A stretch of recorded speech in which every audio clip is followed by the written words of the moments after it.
Donc, nous allons aller sur le fait que la connaissance de la gloire, elle appartient au royaume des mystères de Dieu. Ah oui, bien entendu. Et nous allons lire le verset de Amos, chapitre 3, verset 7. Car le Seigneur l'Éternel ne fait rien sans avoir révélé son secret à ses serviteurs, les prophètes. Et puis ce verset que j'ai entendu le Seigneur me dire en ce début d'année, je l'ai entendu, mais vraiment, mais comme je vous parle dans mon esprit, car la terre sera remplie, sauf que moi, je ne l'ai pas entendu au futur. J'ai entendu la terre est remplie de la connaissance de la gloire de Dieu, comme le fond de la mer par les eaux qui la couvrent. Donc, nous voyons ici que la gloire de Dieu remplit la terre. C'est ce que Dieu veut que la gloire fasse. Alors, elle est déjà là, mais elle n'est pas encore là. Je crois que la gloire de Dieu, elle aussi correspond avec le royaume de Dieu.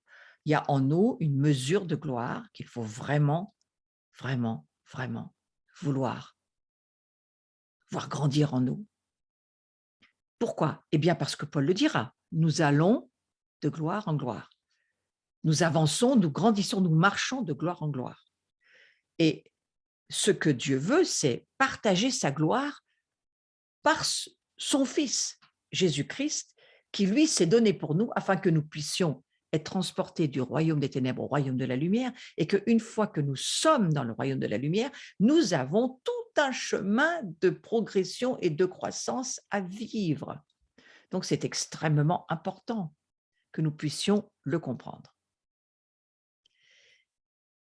C'est une priorité qui doit être dans notre vie. Chercher Dieu, connaître Dieu dans l'expérience, dans l'expérience de la connaissance. Et ce n'est pas l'arbre de la connaissance du bien et du mal qui nous donne des tas d'informations, des renseignements à savoir. On sait que la connaissance enfle, hein, et c'est dangereux parce qu'il y a l'orgueil qui guette juste derrière. Il ne s'agit pas de cette connaissance-là. Il s'agit de la révélation par le Saint-Esprit. Seul le Saint-Esprit peut nous révéler la gloire de Dieu. La gloire de Dieu, on ne peut pas la saisir à partir de la nature humaine. C'est pourquoi il faut mourir à notre vieille nature et recevoir la nouvelle nature de Christ. Donc, il faut faire ce chemin de conversion. La nouvelle naissance, c'est bien, mais ensuite, il faut convertir tous les domaines de notre vie. C'est le but de la conversion, c'est de grandir, de cheminer pour pouvoir suivre Christ qui, lui, fait grandir en nous la gloire de son Père. Et c'est cette gloire qui se développe de gloire en gloire. L'importance de bien revenir à la croix. La croix, c'est une porte. Bien souvent, on nous parle beaucoup de voile. Très bien, ça ne me dérange pas qu'on puisse, parce que le livre des Hébreux en parle, on parle du voile déchiré. C'est important, ce voile déchiré. Mais il n'y a pas que la notion du voile, il y a la notion de la porte. Jésus, il est la seule porte qui peut nous ouvrir ce domaine de l'invisible, ce domaine des réalités éternelles, inébranlables.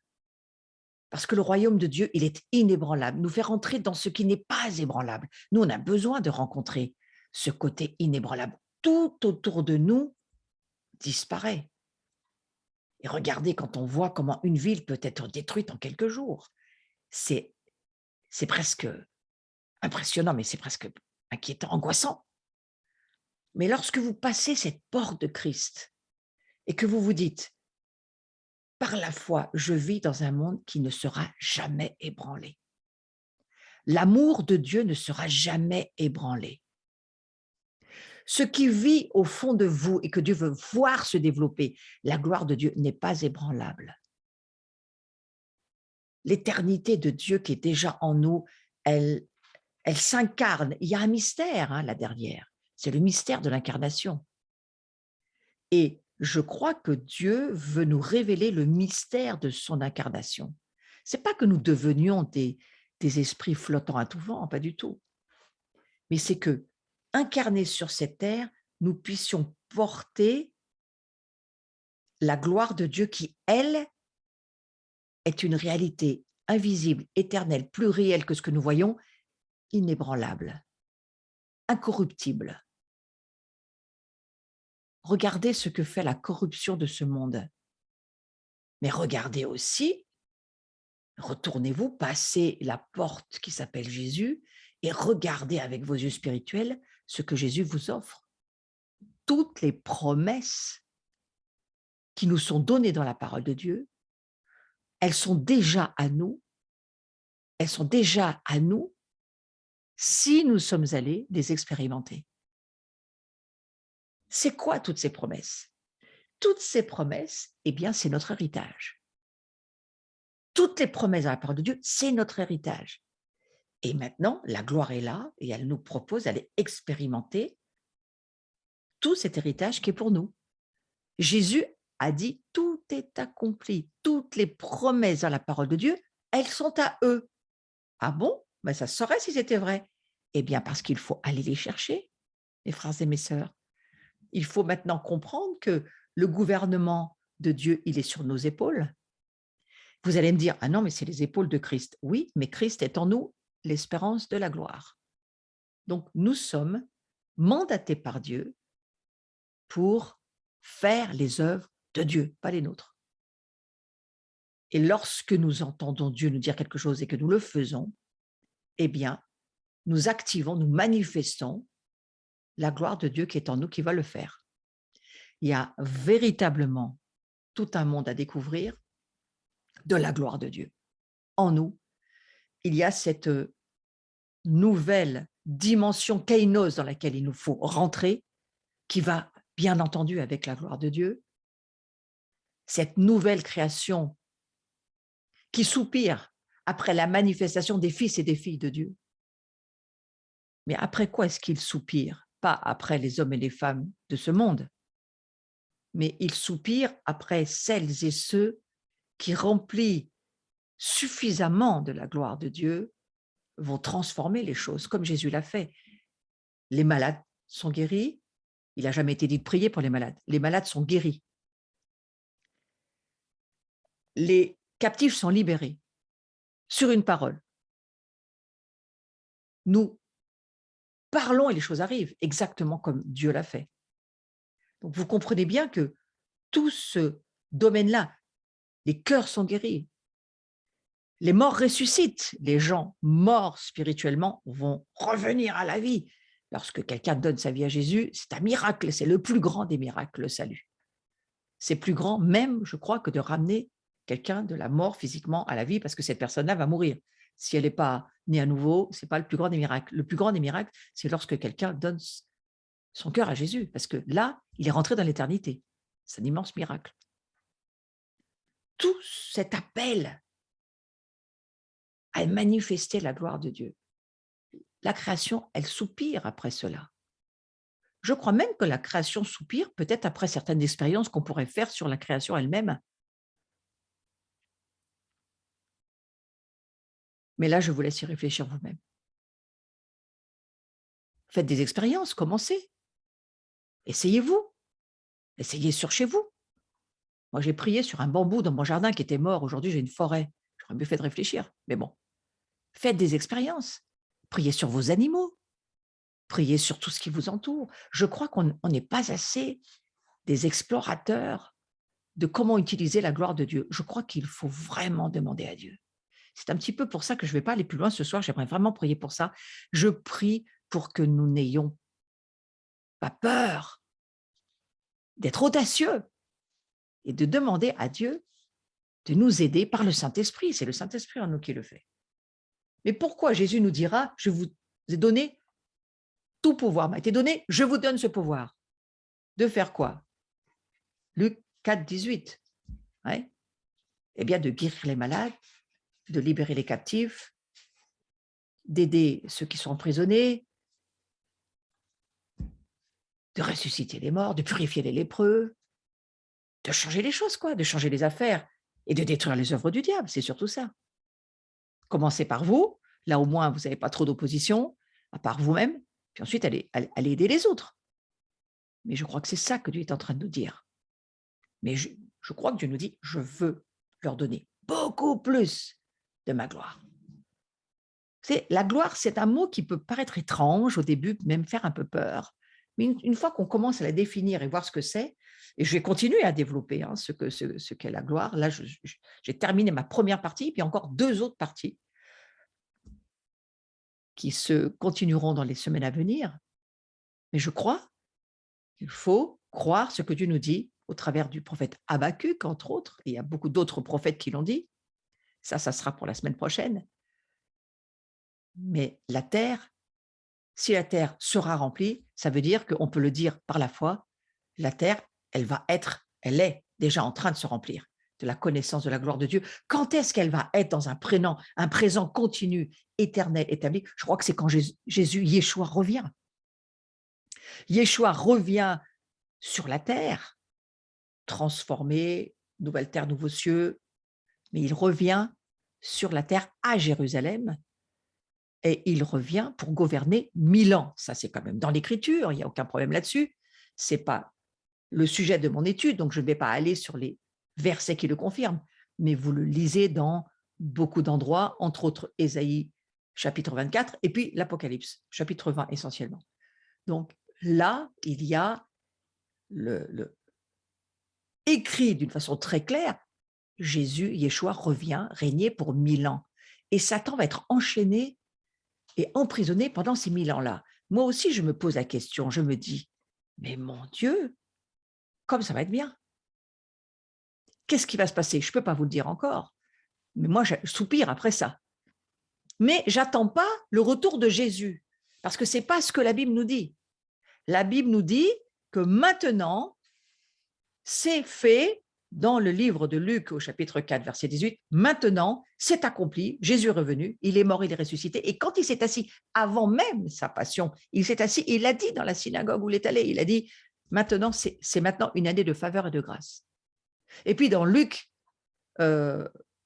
continue dans les chapitres suivants en disant, le pouvoir qui m'a été donné, il est pour vous. Et maintenant, c'est à vous de continuer le travail, parce que moi, je suis dans les cieux avec mon Père, mais on vous envoie le Saint-Esprit pour que vous continuiez l'œuvre que moi, j'ai commencé et que je vous ai montré comment il faut faire. Donc, tant que vous allez guérir des malades, priez pour leur guérison. Alors, je vous redis, on ne prie pas pour les malades, mais on fait comme Jésus a fait. Sois guéri. Les gens sont guéris. Lorsqu'on va prier pour que les captifs soient libérés, lorsqu'on va prier pour que les cœurs soient consolés, on fait le bon travail. On sait qu'on ne se trompe pas.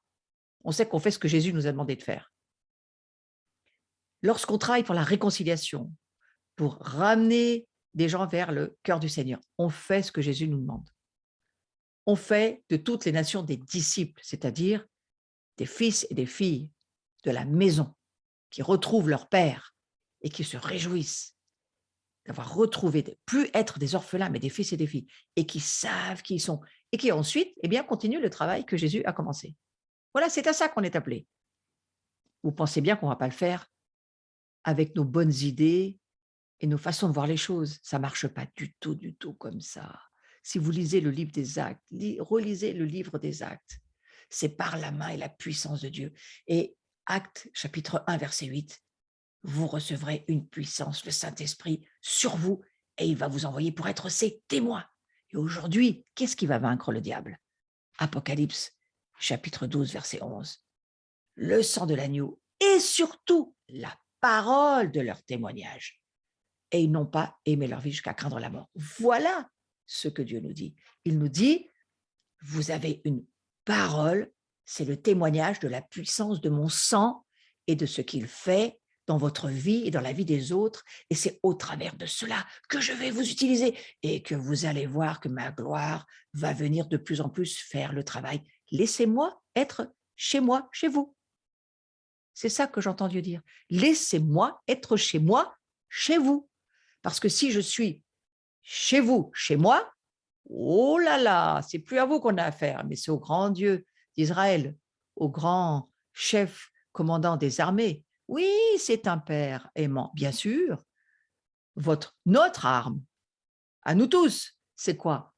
Et c'est l'amour du Père. C'est ça le réveil. Le réveil, c'est lorsque le réveil a sonné et qu'on sait, qu'on sait, qu'on sait que le Père nous aime et qu'on sait, qu'on sait, qu'on sait que là-dessus, il n'y a même plus à discuter. Et à partir de là, la famille se met en marche. Et vous savez, quand une famille se met en marche, ça veut dire quelque chose. C'est une maison qui se met en marche. Il est question de père, de mère, de fils, de lien de sang. Il est question de forte union. Qu'est-ce qui est plus uni qu'une maison où il y a un père, une mère, des enfants, tata, tonton, hein? C'est ça.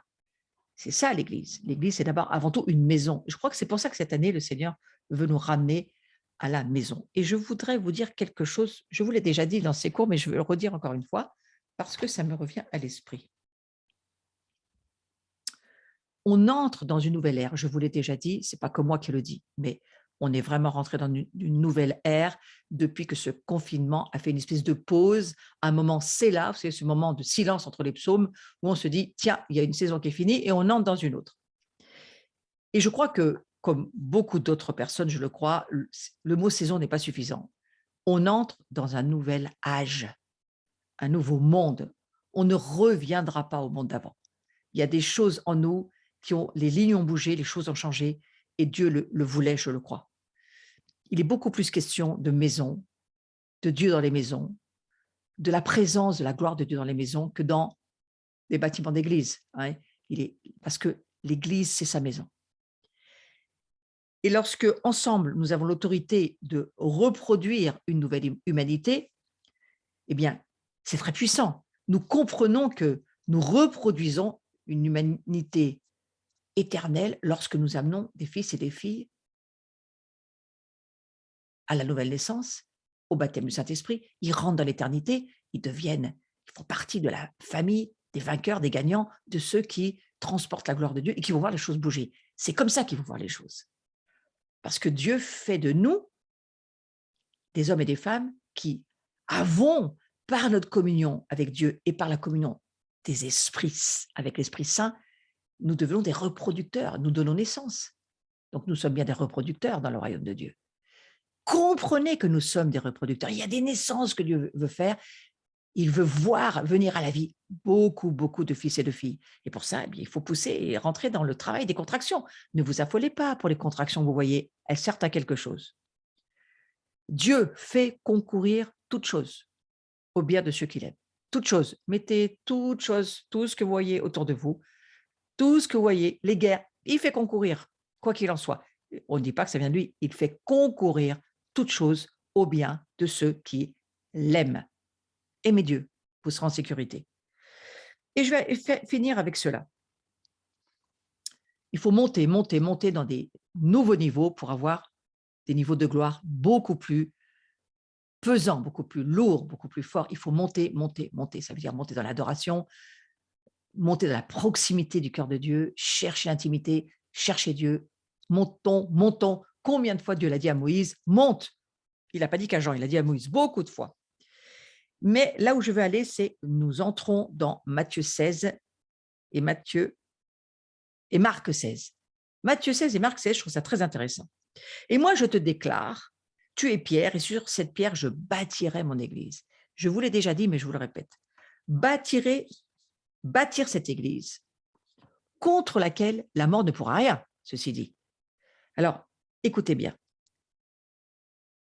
Dieu est en train de nous dire, je veux bâtir mon église. Bâtir, ça veut dire famille, en hébreu. C'est-à-dire que Dieu nous dit, je veux bâtir ma famille, qui est mon église, mais c'est d'abord une famille. Je veux bâtir ma famille contre laquelle la mort ne pourra rien. Waouh!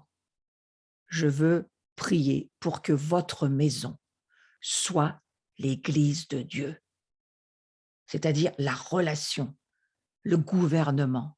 Alors, bien sûr que nous ne sommes pas seuls, mais nos maisons, c'est déjà un début. Nos familles, c'est déjà un début. Ensuite, on se rencontre dans la maison du Seigneur, ensemble. Plus on a d'union commune plus on sera fort. De communion fraternelle commune, plus on sera fort. Mais ça commence quand même dans les maisons. Et je prie que votre maison soit un lieu où sa gloire va prendre du poids, va prendre de la hauteur, de la largeur, de la profondeur, que vous soyez convaincus que vous êtes déjà cette maison qu'il a choisie et qu'au travers de la maison que vous vivez avec d'autres, eh bien, il va venir manifester sa gloire. Voilà, ça sera mon dernier mot pour ce soir et je vous souhaite de bien goûter le plus possible à la gloire de Dieu. Voilà, donc juste quelques petites annonces. Jeudi 31 mars, nous continuerons donc sur le cours, sur les révélations et les manifestations des mystères de la gloire de Dieu. C'est là-dessus que j'irai. Ensuite, si vous voulez, vous pouvez me rejoindre à 21h30 sur Tabor FM. Je crois que ça va être mis en lien sur leur site, donc vous pouvez aller le retrouver. C'est en tous les cas sur notre site de l'Abri, vous retrouverez toutes les informations. C'est ce vendredi soir, précisément, c'est demain soir, oui. Ensuite, une invitation aussi pour celles et ceux qui voudraient écouter une petite conversation que je vais avoir, portrait de pionnière, le jeudi 31 mars à 13h, mais il y aura aussi un replay pour ceux qui travaillent. Bienvenue. Toujours le fait que les Euglos, c'est bientôt là, mais vous pouvez vous inscrire pour cette grande conférence à Lyon, 1er au 3 avril. Tout est sur leur site. Hein. Et puis, moi, je vous invite à la table de la Pâque. Je vous le redis, n'oubliez pas, cette soirée très importante. Le vendredi 15 avril, nous serons en présentiel à l'Abri. Venez en présentiel si vous pouvez. Et si vous ne pouvez pas, connectez-vous sur YouTube, Facebook. On sera aussi avec je suppose, le Facebook de Carlos aussi, mais vous serez surtout sur le YouTube de l'Abri et nous vous accueillerons pour une soirée tout à fait exceptionnelle en famille parce que c'est là où la puissance de Dieu se manifeste. Voilà, je vous souhaite une très belle soirée. Rendez-vous sur ma chaîne. Merci à tous ceux qui vous abonnez. Ça monte chaque jour et je loue le Seigneur pour ça. Et merci à tous ceux qui me soutenaient parce que c'est important pour moi. Ça me permet, je vais bientôt partir en Égypte, un grand voyage. Je vous en parlerai la semaine prochaine et je vous expliquerai où je vais. Voilà, je vous souhaite une très belle soirée et on peut se dire au revoir. Que la gloire de Dieu soit sur votre maison.